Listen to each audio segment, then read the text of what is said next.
What's up everybody, how's it going? It's Berk, aka Dansweight here, and welcome back to this playthrough of Final Fantasy X, in which I try to complete every boss that I can in the game with auto battle only.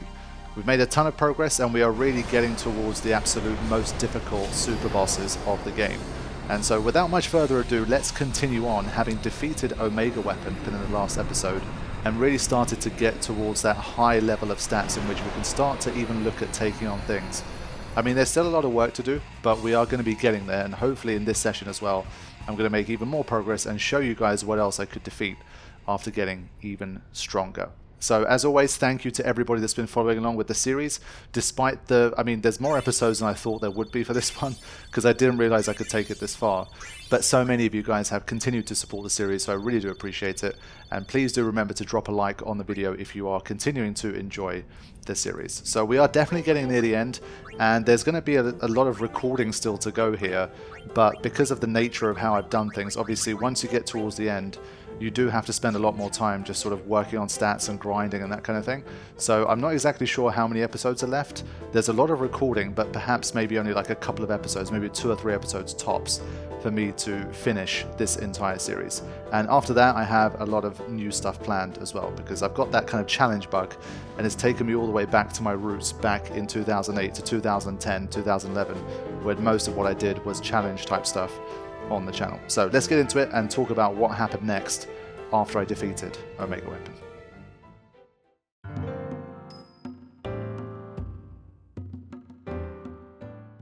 After defeating Omega Weapon, basically most of what stood in my way at this stage were pretty much just flat out too powerful for me. So we had stuff like Naga Elemental and also Fafnir and Ironclad from the Species Conquest, and we had Vauban from the Area Conquest. And the collective problem with these guys is that my defenses are simply not strong enough to be able to defeat them. So at this point, it was time to go back to the sort of sphere grid and start grinding a little bit more for some levels. And I decided to start with the easiest one, which was going to be One Eye and Magic Defense, as I'd already done before. And I figured maybe I can get some triple AP weapons as I do that. And so when I need to gather some sphere levels in between as I'm taking characters around the grid, I can just use those triple AP weapons and maybe just come to the Omega Ruins and fight some stuff there or something like that. Now, a lot of the AP tricks that you have to have pretty specific weapons to really get the most out of them. And so for this particular situation, I didn't use any AP tricks. Most of what I needed I could just get by using ×4 speed and just hanging out in the Omega Ruins with like double AP, triple AP, and maybe some overdrive to AP. Anyway, so in general, there are going to be some skips here.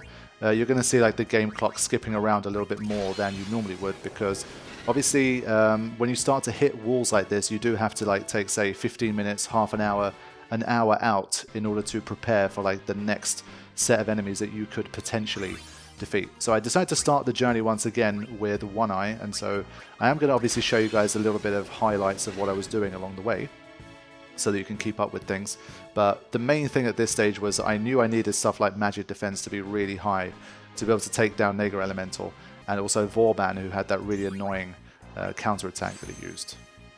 And so alongside increasing Magic Defense, another one that I knew I could increase pretty quickly was also the normal defense stat, because you need to defeat Tankette in order to be able to get the defense spheres, and as you guys have seen, I can beat Tankette, and it's only going to get easier the more powerful I get. So for Magic Defense and for defense, I knew it was going to be relatively simple, so I worked on those two first and boosted my stats up. So we're going to rejoin things once I've done a little bit of farming and a little bit of grinding for stats. And so after a spell of improving my Magic Defense with Tidus, Waka, and Kimari, the stats were definitely looking better, and I felt like surely now at this stage I should be at least able to take out Vauban, because that's the only one left, and I figured at this stage with the stats that I have now, it should be enough to get the job done.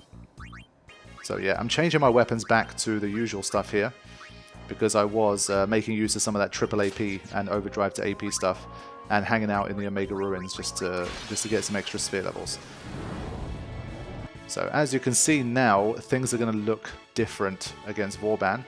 The counterattack now does 1,200 damage. So previously, I think it was in like the 3,500 kind of range, 3,500 to 4,000, something like that. And so Body Splash is still very, very powerful, as you're seeing. And that was something that I hadn't calculated at this point. I thought, okay, surely if I can defend against Mortar, I should be fine. But the Body Splash is pretty brutal. So let's just see how this one played out. it does so much damage. And you can see that counterattack is just, there's a 50% chance of it being used, but it always feels like more. At this stage I had no idea if I could pull it off or not, because that body splash is just a bit too dangerous, but we're hanging in there, and also obviously the damage output is still suffering because of the celestial weapon problem. Now I will say, one area in which I got very lucky in this battle is, as you've seen, there was only one body splash so far, and there is a 33% chance that on any given turn that Warband takes, it will use body splash. So if you get very lucky and you don't see a lot of body splash, then you have a chance of winning here. But the damage output, as you can see, is pretty slow, and Warband does have quite a beefy amount of HP for an area conquest boss. But the fact that I spent this much time being able to hit it without taking a second body splash, that made a pretty big difference. So looking back on it now, I didn't realize how lucky I got with this, but this was definitely very fortunate that I was able to get this much damage in without seeing body splash for a second time. And there you go. So I managed to win against Warband, but I would say this time it genuinely was more luck than anything. At the time I just thought, yeah, this is fine, but I totally forgot how often body splash can happen. So it was definitely a lucky one, I will say that much. But I did defeat Warband. And now it was time to see what was going to happen against Naga Elemental, because now I've come in with a much beefier 170 magic defense. And so the Ultima came in, and I was curious to see what was going to happen, and 3,000 to 3,500 damage. I thought, okay, maybe this can work. Let's see how this is going to go. And of course, because this is more just high defense instead of having the armored status, you can still do a lot of damage with your celestial weapon, so it's not quite as bad as trying to fight Warband. So things were looking more promising here, but as you can see, the auto potion, if you don't have X potions in this battle, and well, as you guys know by now, X potions, I'm going to use them extremely sparingly in this run. And without those X potions to heal, the auto potion is just not enough, and still Naga Elemental is taking us out. So that was a bit frustrating, because 170 magic defense was pretty high, and the ultimate damage itself is not that bad, but still, it's so relentless because it counterattacks you every single time.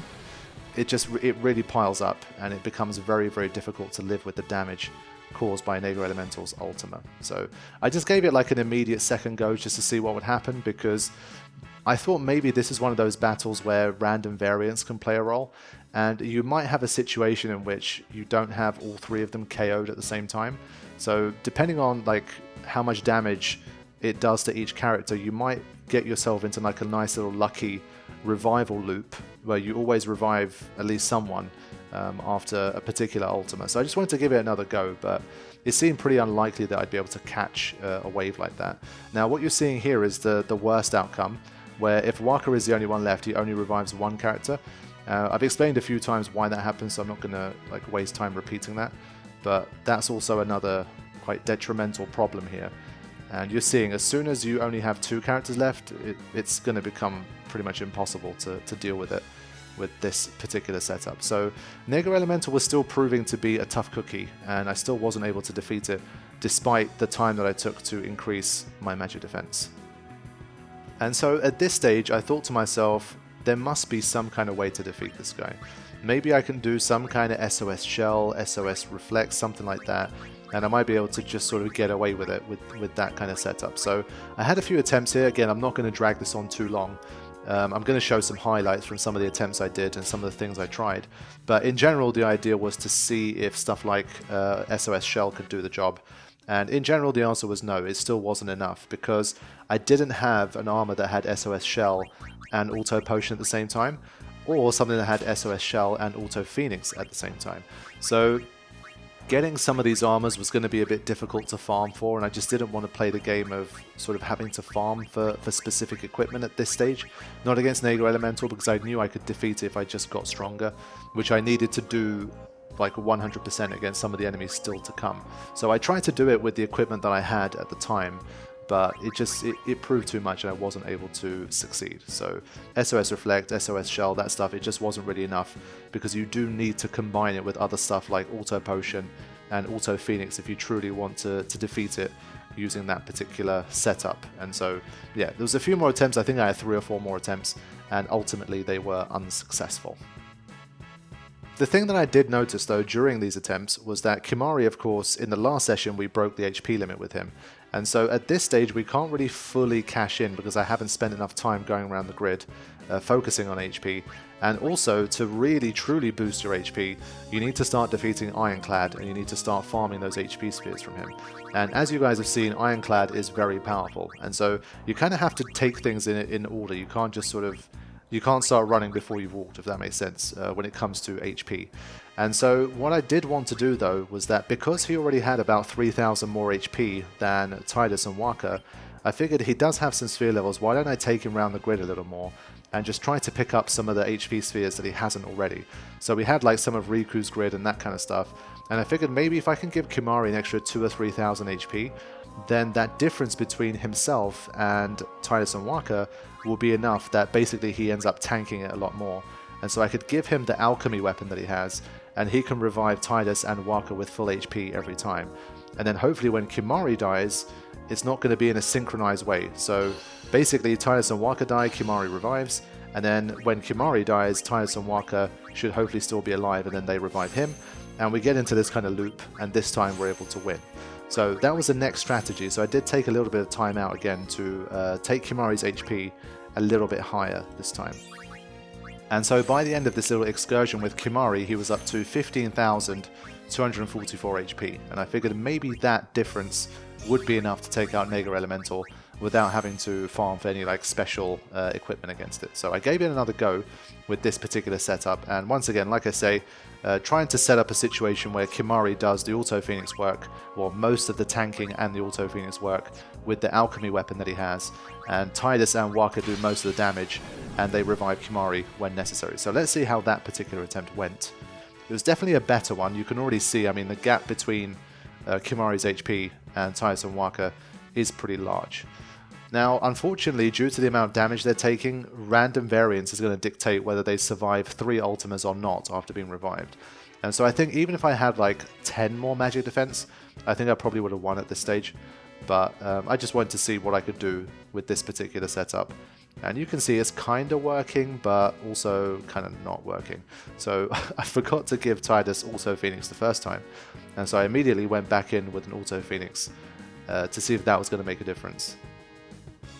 And I immediately went back in because I realized I'd been silly and I forgot to give him the right armor. But yeah, you can see this guy was proving tough. It seemed like it was within range, but it just kept trolling me, and I was never quite close enough. So this was the best attempt I had before I actually ended up winning. And you're going to see it play out similarly to the other one. But I was actually, I would say I was pretty close this time. I wasn't keeping track of how much damage I did. But the battle lasted quite some time, so I'm going to skip ahead on this one. I'll show you guys like the first 30 seconds of it while sped up so you can get the idea.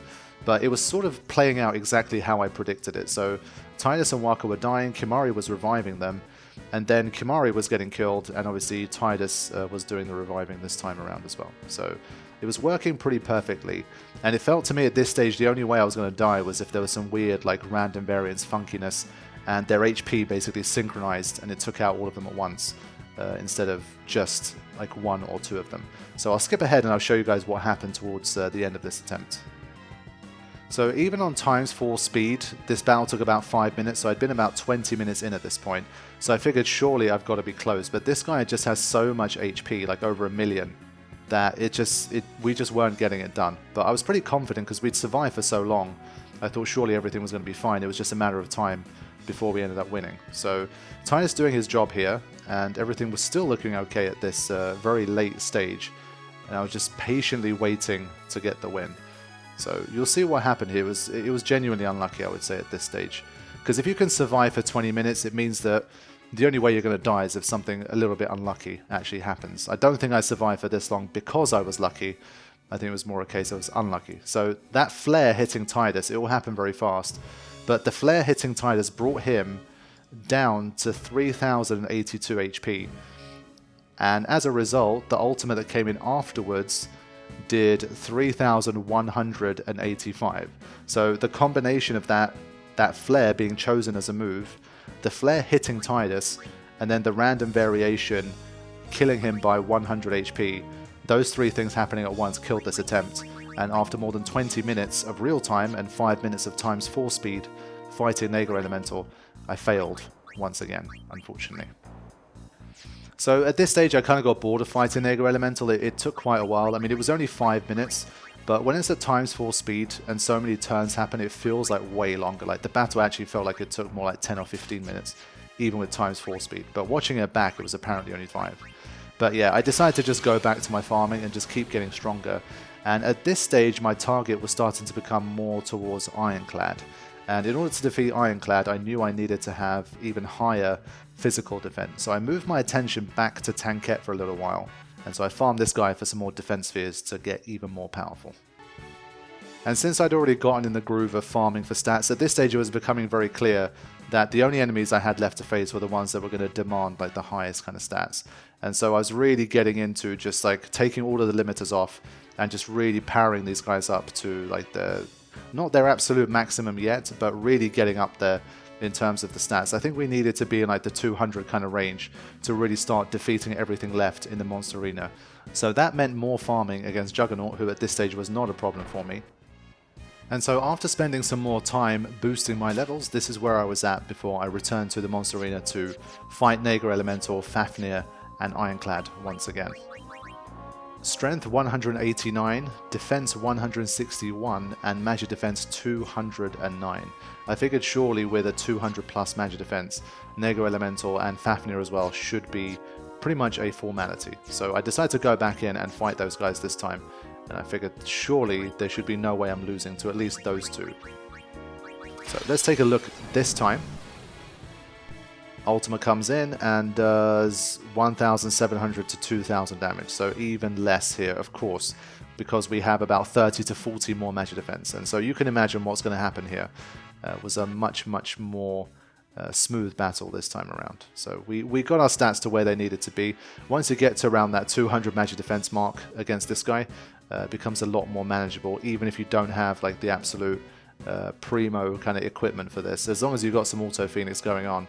And again, the fact that Kimari is kind of desynced from the others because of his break HP limit, that really helped too.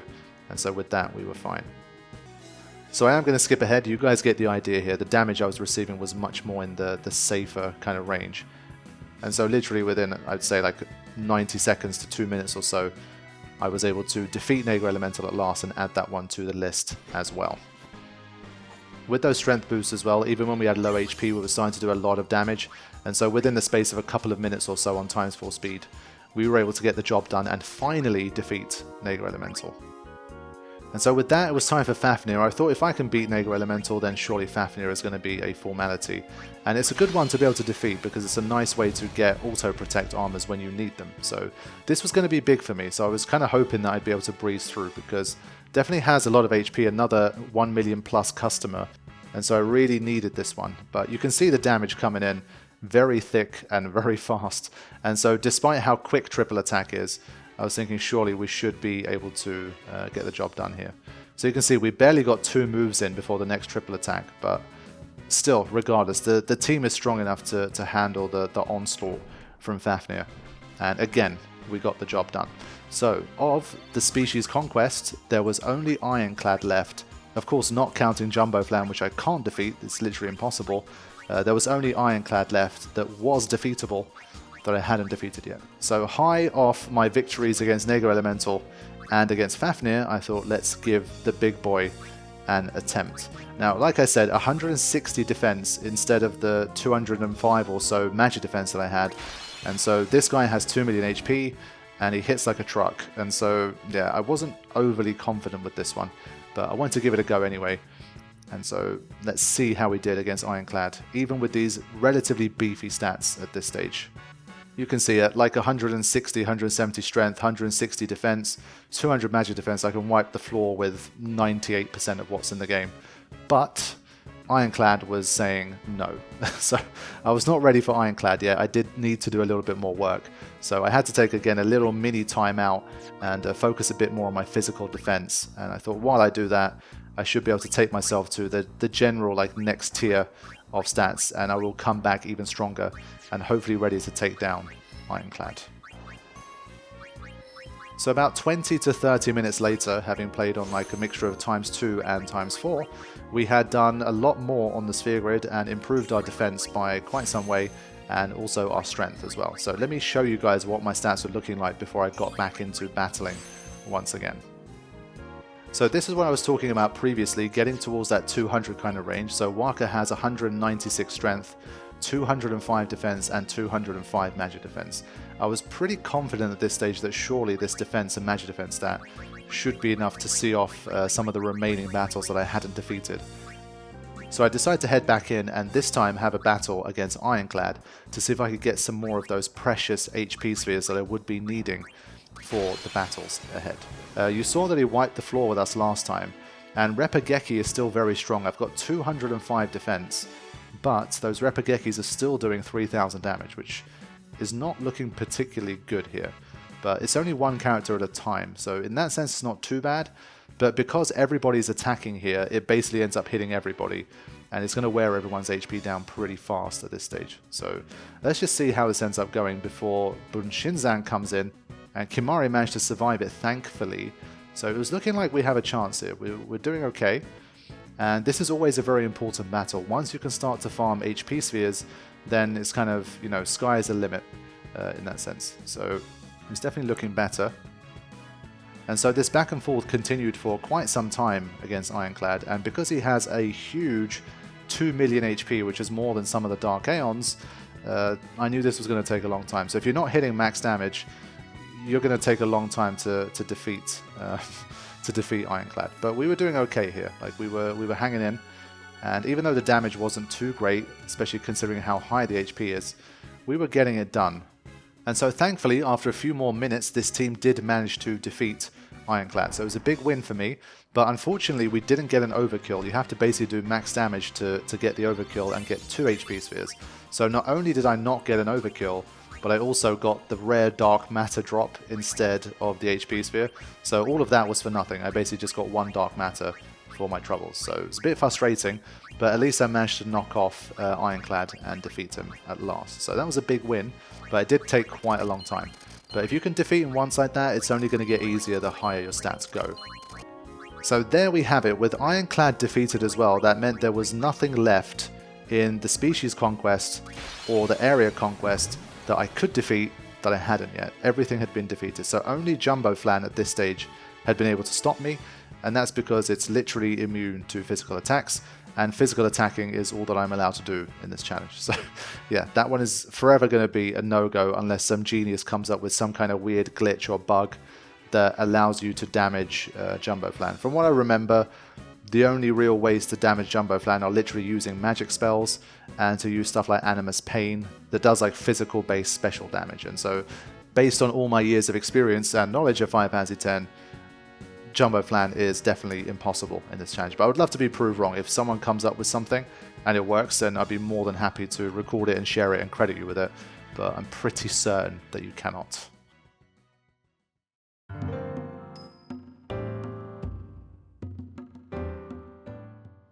And so, my friends, with that, normally you would be moving on to the original creations. That's like the next natural step. But those of us that have played the game and that have defeated the Dark Aeons before know that at least some of the early Dark Aeons, or at least Dark Valefor, is notably weaker than the rest of them. I would say Dark Valefor is probably on par with like the weaker original creations, maybe even like a little bit easier, because Dark Valefor has very low HP compared to some of what you are going to be facing from this stage forward. So I decided at this point, I do have over 200 magic defense, I've got basically 200 strength, because I don't have to hit it that many times, and I've got my Auto Phoenix. Maybe I'll be able to survive, because Kimari has more than quad 9 HP. Now normally if you had a very low level party, the problem would be Energy Ray. It does individual attacks on people, but the Overdrive Energy Ray is used as a normal attack by Dark Valefor, which is definitely very annoying if you have low level parties, because it can't break the damage limit, but it's going to hit everybody for quad 9 damage if your defense is low. So I wasn't quite sure how much damage it was going to do to me, because it had been a very long time since I fought these guys with high stats. So I didn't really remember, but I was curious to see. And just in case it did still do maximum damage, I had Kimari with break HP limit anyway, and so he'd be able to survive it hopefully. But these are the stats that I was rocking before facing Dark Valefor. So even agility at this point, I'm not even at 170 agility, I don't have auto haste for everyone. So at this stage, the biggest weakness I would say in the team is going to be the luck stat, of course, which I'm going to talk more about a bit later, and my agility stat. So that was going to be the next thing. Like if Dark Valefor proved too much at this point, then I was going to go back and work on those things next. And so let's see. These are the equipments that I had as well. Much of the same stuff that I've been using, and Kimari has his very nice, basically ultimate armor to go alongside. But he's the only one that has like the true sort of best preparation here. And well, even he doesn't have auto haste, but for now, hopefully that should be enough to see us through our first Dark Aeon battle.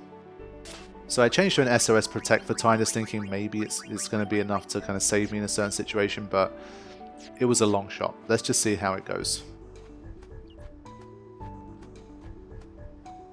This was exciting, man. The fact that I made it all the way to the Dark Aeons in this particular challenge is, like, considering how it all began, is really, really cool. So I was very much looking forward to this and seeing how many of the Dark Aeons I could defeat. Because, well, you guys know me. That's literally the origins of my channel and my obsession with Final Fantasy X, trying to defeat the Dark Aeons in challenges. So let's see how we do all those years later with a very weird challenge compared to even the nose figure that I did back in the day.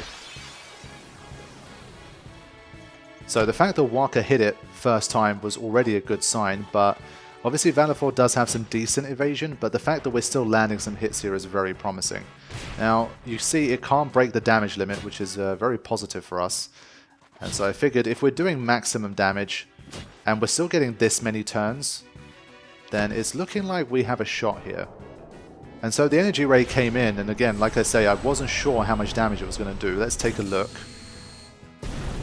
Thankfully only 3,500 or so, but remember I do have over 200 defense and magic defense here, so definitely made a difference. Now Energy Blast was kind of the bigger problem here, and so we weren't able to take it out before Energy Blast happened. I got a lot of hits in, and I think I was like maybe one hit away. I knew I was very close here, but unfortunately I didn't get it done in time, and Energy Blast does like fixed damage. It's an incredibly powerful overdrive, and so yes, Dark Valefor did hand us a game over. So I didn't just come in and steamroll over even the easiest Dark Aeon of the bunch. So yeah, for anyone thinking at this stage again, like, oh come on, like his stats are so high now, he should pretty much be just steamrolling stuff. Think again, there's still like, the Dark Aeons are still incredibly powerful entities, and so we need to make sure that we kill Dark Valefor before Energy Blast happens, because what I'm not going to do is farm for 50,000 HP in order to be able to survive against it. So we have to make sure we take it out before that happens. Now, as mentioned previously, the low agility, well, the relatively low agility that I have, and the lack of auto haste is one of the biggest reasons why we're not getting this done at the moment. So I just wanted to see, I was so close anyway, I just wanted to see what was going to happen and give it a few more goes and just see where we're at, because I think if you're lucky enough and you don't miss a lot of the hits, then I think you should be fine. So this was attempt number 2.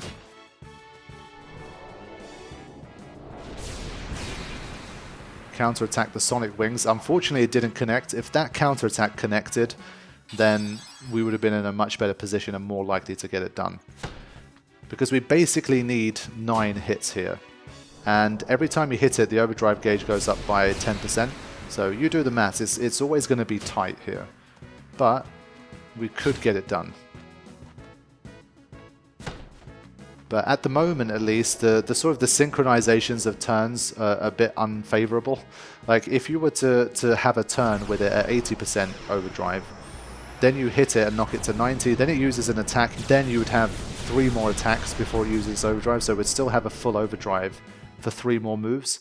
But if you sync up badly, and if you deliver the blow that takes it to the full overdrive a bit too soon, counterintuitively, by doing that sooner, you actually end up being able to do less damage before you die. And so at this stage, it was just a process of just trying to count what was happening with the turns and whether I had a realistic shot of doing enough damage if, let's say, every single hit that I tried to do connected. And so let's take a look this time and really count up the turns to see what happens before we get wiped out by Energy Blast. So the first attack missed. Pretty much I think you can only afford one miss maximum. I think all of the rest of them have to hit. So we've hit twice so far. 3 attacks, 2 hits. And I think that went critical, that's why he died. 4 attacks, 3 hits. 5 attacks, 4 hits. 6 attacks, 5 hits. And so this was better synchronization here. Went critical again, but we got it. 7 attacks, 5 hits. 8 attacks, 6 hits. 9 attacks, 7 hits. So yeah, if all of those hits had connected, then I would have won the battle. So that's how close I was at the moment. And so once again, as you've seen a few times with this particular challenge, sometimes it is worth just, instead of going back and farming for more stats, so I could basically say, oh, maybe I should go and farm for 20 more luck points. You could do that, or you could just say, why don't I just try this battle 10 more times and see if I get lucky enough to make all of the hits instead. And so it depends how you want to tackle it. But with me so far, if I feel like I'm generally close enough, I will just keep repeating until I get the attempt that I want. So let's see how these end up panning out in the end, and whether I could defeat Dark Valefor with this setup. And so another 4 or 5 attempts later, this happened. So first hit connects, hit 1, hit 2, hit 3, and then hit 4, the counterattack hits 2, 4 for 4, 5 for 5, 6 for 6, 7 for 7, and this is that perfect timing that I was talking about. So we didn't push it to an overdrive, and we have 7 for 7. So if the next 3 hits connect, we got it. Well, the next 2 hits, sorry. That's hit number 8, hit number 9, and there you go, finished. So once again, we didn't get maximum damage, so we couldn't get an overkill, unfortunately. But we could take out Dark Valefor, and this is exactly what I was talking about before. So just giving it enough time to get the attempt that you need. And so Dark Valefor, the first Dark Aeon, was taken out. Let's see what armor we got here. Regen armlet. I mean, how unlucky is that? Kimari is the only person that has a ribbon so far. And one of the only ways, like one of the, I guess, easiest ways to get ribbons in this particular challenge is to try to get them from Dark Aeons. And so I was kind of hoping that I got a nice Dark Valefor drop. And so I was wondering again, should I like farm Dark Valefor for a better drop? So let's see exactly what this armor is. So this was really bullshit. He didn't even get a ribbon for it. And so I thought this is an absolutely horrible armor and just like kind of not fair. But yeah, I got a little bit trolled by the armor that I got from Dark Valefor, unfortunately. But in the end, I decided to just not bother. I thought, I'm not going to farm. I'm just going to go back to the Calmlands and to the Monster Arena and just continue along the road. So I didn't decide to keep fighting Valefor over and over until I got a drop that I wanted. I mean, it might be a decision I regret later on, but for now at least I kind of abandoned getting more ribbons in favor of just getting on with it and continue to try and defeat more enemies.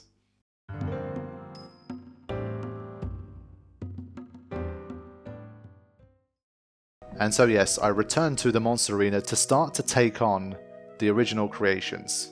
Now this was going to be very important because I did need to boost my luck stat, and so to be able to do that I did need to defeat some of the original creations. And so this is going to be another important thing, because the more difficult Dark Aeons, if you don't have the right luck, you can't even hit them. So that was going to be a massive problem.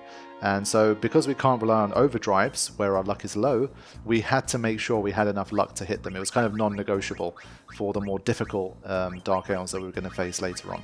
And so I decided to start prepping to face my first original creation, which is of course the Earth Eater. So let's get set up for that. One thing I did know was that it has a move called Megaton Punch, which inflicts death. And Walker did have a death-proof armor, so I thought, you know what, I can get auto regen whenever I want as a result of Kotos being something I can easily defeat, and that's going to give me 40 healing springs. And so I thought, why don't I start to make an armor for him that's going to be a bit of a potential like luck farming armor in the future. And so I got the death proof, and then I added some auto regen to it after defeating Kotos because I didn't have enough at the time. And for now I decided to just leave it at that. At least I had death proof and auto regen. I figured that should already help to kind of get the job done. Once again, it was going to take me a bit of time to start farming for like auto phoenix stuff, so I didn't want to make any more auto phoenix armors at this point unless I knew I absolutely needed it. So it was on to Earth Eater for my first Monster Arena original creation boss battle. So this guy drops fortune spheres, which are going to be needed for us to level up our luck. So this was an important battle.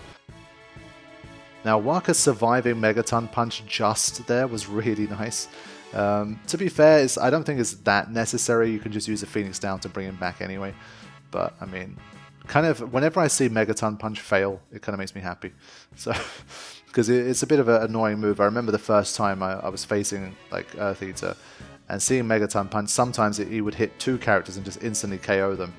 Just a horrible, horrible move. Now, when it's on his back, it just uses Flare against 1 character at a time. And so when it's on his back especially, it's no threat. And in general, Earth Eater doesn't have moves that can take out the entire party in 1 hit. So as long as you've got Auto Phoenix and you're hitting hard enough and you're not getting instantly KO'd by every single move, like if you can survive the Flare, it's going to make life a lot easier for you. And so, yeah, even if you get taken out by everything, it's just going to drag it out. But in general, thankfully, due to the groundwork that I've done up until this point, Earth Eater was not too much of a problem here. So you're seeing hitting that max damage a lot more regularly now. When you have that really high strength, this is what I mean. Even if an enemy has like the tough armor status, you're more likely to still basically like hit through it and still get to that maximum damage if you have high HP. So there you go, it didn't take too long and Earth Eater was beaten pretty quickly. And this was promising because this meant that I could get some more fortune spheres when I needed them for the harder Dark Aeons. Now the problem was I didn't get an overkill, so again I was unlucky, same as Ironclad. I got the 1 in 8 Dark Matter, which was a bit frustrating, but it is what it is. So I decided to just fight it one more time. But the frustrating thing here is that I couldn't overkill it. And so most of the attacks you're seeing, you can hit like the absolute maximum damage quite regularly. But if your killing blow is not a max damage hit, then you're not going to get 2 fortune spheres, you're only going to get 1. And if you imagine that happening every time, if you're trying to farm for say 50 fortune spheres, 80 fortune spheres, 120 fortune spheres, then it's going to take a lot longer if you're picking them up 1 at a time. Obviously as opposed to 2 at a time. So it's something I definitely wanted to just see like what was happening. How often was it realistic to overkill this guy? And so I gave it another go. Just see what would happen. And there you go. This time I got the overkill. And it seems like even with the stats that I have now, there's a good enough chance that you get an overkill if you take it out. So I did want those fortune spheres. And so I came back in for another attempt. And I got them this time. There they are. And that was going to be crucial for the battles ahead. And so immediately I wanted to cash those in because, I mean, the more that you cash them in the Monster Arena, they're not quite as important because luck is not something that's... It's weird, now that I think back on it, the fact that there's not really that many Monster Arena enemies that have even higher than base luck is kind of strange, like especially before the Dark Aeons were put into the game. I feel like the Monster Arena's enemies are the most difficult ones you can get in the game. And the fact that even in the original creations there's not really anything that has any luck of note is definitely strange and a bit of an oversight. They should have had some enemies here that had like 50 luck, 70 luck, 80 luck, something like that to make them harder to hit and to really kind of spice things up. But yeah, so they're not going to be that useful here aside from being able to get a few more critical hits, of course. But for those Dark Aeons that have like 70 luck and above, I would say, those ones are going to prove very difficult to hit. Unless, well, very difficult, ranging from very difficult to basically impossible to hit if you don't have higher luck yourself. So it's something I definitely had to invest in. But for now, I was just kind of looking around and seeing that there's still a lot of untapped potential on the Sphere Grid. So at least in terms of getting 255 strength, defense, 170 agility, 255 magic defense, boosting that HP up into the tens of thousands when it was necessary, and getting hopefully something like maybe 50 luck, 70 luck, that kind of range. It seemed like there was definitely enough room for all of that, without having to do anything too fancy. So I continue to just generally work my way around here and prepare for even more stat boosting when I needed to. Because especially once you get to the original creations, if all you've got left is the original creations and the Dark Aeons, you basically you can push towards max stats at this stage and just get ready to really do battle with the absolute cream of the crop that the game has to offer. And so Tidus already, his luck is up to 38, which I think is very respectable considering that we've basically not farmed for any luck spheres yet. So I was pretty happy with that, and I figured, you know what, I've been able to defeat Earth Eater so easily, I feel like I should already just start pushing for some luck here and just start boosting that a little bit more. So I decided to just go straight back in and fight Earth Eater again. Now this time around I got unlucky, and again it just got up when I delivered the final blow, and when he's standing up he has like the tougher armored status, and so as a result again I didn't get the 2 fortune spheres, so it was proving a bit more difficult than I thought. I had 3 battles and twice I didn't manage to get an overkill, so it wasn't looking as promising as I thought, but I thought, hey, let me just continue to try and cash a few things in anyway. It wasn't quite as good as I thought.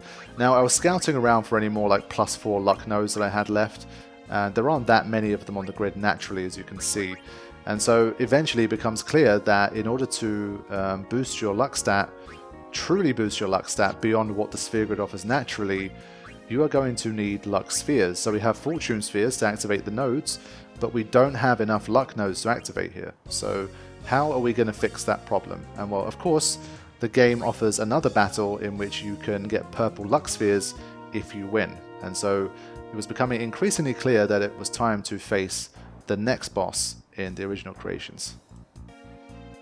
Now, this boss is an interesting one, and one that I was actually pretty scared of, much more scared than I was of Earth Eater. So let's take it on and you'll see exactly what I mean.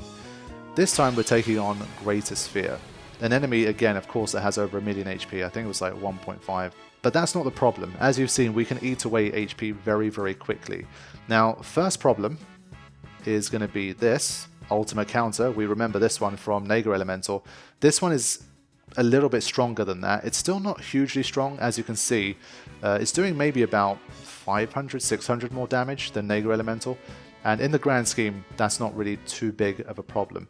But what is a problem is it's going to be something you're going to see pretty soon here.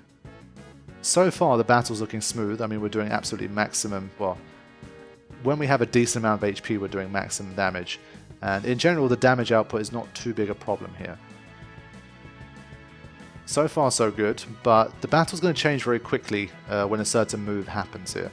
So most of what you're seeing has been the counter attack and the singular attack that it's done, but it does have a move, if you remember from Spherimorph of course, that can hit the entire party, and it's going to cause a lot of problems. So for now, we're holding firm, and Kimari is doing a good job here, kind of tanking the damage. But something's going to happen soon that's going to change the kind of whole outlook here, and how we can potentially win. Now, the good thing was that we'd gotten quite deep into this battle, and we'd done quite a lot of damage. And 1.5 million HP is a lot, but it's not like crazy amounts. And so I figured that already, like I'm not a million miles away here. I'm doing a lot of hits of over like 70,000, and we've thrown in a lot of maxes as well. So I knew that the attack that was going to wipe us out was coming, but I thought maybe it's one of those cases again. It's a bit of a race against time, and maybe kind of similar to what happened against Warban. Maybe I get lucky enough that I can take it out before that move comes. So again, it uses normal singular attack instead of hydraulic press, which is going to be the one that wipes us out. And so for now I was continuing to ride my luck and thinking, you know what, maybe it's going to be possible here to defeat Greater Sphere and get those all-important purple luck spheres. So we were definitely starting to get close now. This is where like not having a sensor in general, and well, in auto battle technically you can't have a sensor anyway. Like even if you did have it, because of auto battle you wouldn't be able to see it. But just like not knowing how close you were, it's very hard to keep track, unless you really want to go to that effort, which honestly I didn't, but it would be nice to know exactly how close you were. But yeah, it did take quite a while. I stayed in this battle for a long time, I have to say. And there it is, hydraulic press. So I rode my luck for a long time, but finally that hydraulic press came, and it wiped me out. Now, Hydraulic Press is an absolute bastard of a move because it deals damage proportional to your maximum HP. 93.75% of your maximum HP. Now, the interesting thing is that there's a 50% chance that it uses Hydraulic Press for any given turn that it has to attack. So, given the odds of it being 50%, the fact that you saw it that late into the battle was pretty damn good RNG, and so that kind of worried me a little bit. I was like, even with that really good RNG where it didn't use Hydraulic Press for a long time, if I still lost, then we might have a bit of a problem here. So I started to look into what I could do. Now, it is a physical move, so if you use something like Protect, then you can actually halve the damage, and so that's something I was looking into to see if there was a way around it where even if I had less than 93.75, I might still be able to survive it. Because even though it's something that's proportional to your HP, it's still physical based damage, and so therefore if you do have Protect, then you might be able to mitigate some of that damage. So I started to look into having stuff like SOS Protect to see what I could do with that. And then I had a bit of a brainwave. I was like, wait a minute, I can defeat Fafnir, and so this means that I can have Auto Protect whenever I want. And so I decided to add Auto Protect to this armor that I was making for Waka, and I figured, you know, Auto Regen plus Auto Protect and Death Proof, if it's necessary, is going to be a pretty formidable set of abilities. And so for now, again, I left it alone after that. I didn't add anything more, but I figured Waka with Auto Protect and Tidus with SOS Protect might be enough to kind of change the outcome here. So I decided to give it another go after using some more Protect in my armors. So let's see what happens this time, because if I get the same kind of RNG and I survive one Hydraulic Press, then I'm pretty sure it's going to be enough to get the job done. So let's see how we do this time. Maybe we get unlucky and it uses Hydraulic Press the first time and still wipes us out. We'll just have to see. I do remember this one taking a few attempts, but it has been a while. There you go. Hydraulic Press did happen first time. I definitely don't remember if it happened first time on the next attempt, but you can see how brutal that move is. And once again, if you have stuff like X Potion plus Auto Potion, the odds of at least one character being at maximum HP is going to be much higher. And so the fact that I had to survive long enough to not see any Hydraulic Press potentially for quite some time kind of put me off a little bit. And I thought to myself, let me just move on to the next one and really not get too hung up on Greater Sphere. Let's see how many of these guys we can defeat, and then I'll come back to it when I'm ready. So I think this episode I'm going to wrap it up here, because once again, we started off a bit slow. We were still struggling against stuff like Naga Elemental, but by the end of the session we defeated the first Dark Aeon, and we defeated our first original creation, and we now have the ability to farm for Fortune Spheres as well. So moving forward, we are facing the absolute most difficult enemies the game has to offer. So it's either going to be one more episode after this or two more episodes after this, because we are really starting to hit the upper limits of what is possible with this challenge. So we have more HP that we need to get, we have more luck that we need to get, and we need to make some even more powerful armors to be able to survive some of the stuff that we're going to be facing. So you'll have to tune into the next episode to see how I deal with the hardest enemies in the game. So thank you all for watching and continuing to support the series. As always, early access available on Patreon, and it's a massive help to this series and all of the other content that I do. Thanks to you guys, I'm able to continue to do my thing despite all the wild fluctuations and twists and turns of being a YouTuber and trying to rely on views and ad revenue to keep this whole gig going. So thank you all so much for the continued support, and of course to everybody that's been watching this series so far.